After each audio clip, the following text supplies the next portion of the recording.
Hello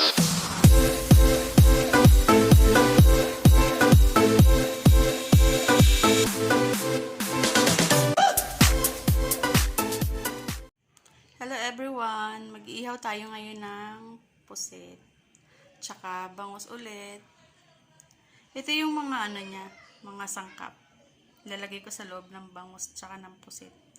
Yan, kamatis, siling haba, tsaka ito. Sibuyas, bawang, luya, paminta, tsaka magic, pampalasa. Yan. Paghahalo-haluin ko lang yan mga yan. Tapos, yan yung lalagay natin sa loob ng pusit, tsaka ng bangus. Lagay na muna natin. Ito na yung mga sangkap na pinaghalo-halo ko. Kamatis, sibuyas, bawang, luya, tsaka yung paminta, magic.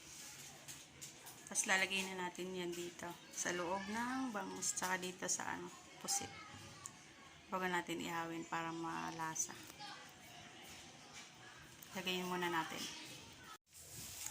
Ayan, ready na ang ating iihawing pusit. May mga laman na yan. Nalagay ko na yung mga pinaghalo-halo kong sangkap.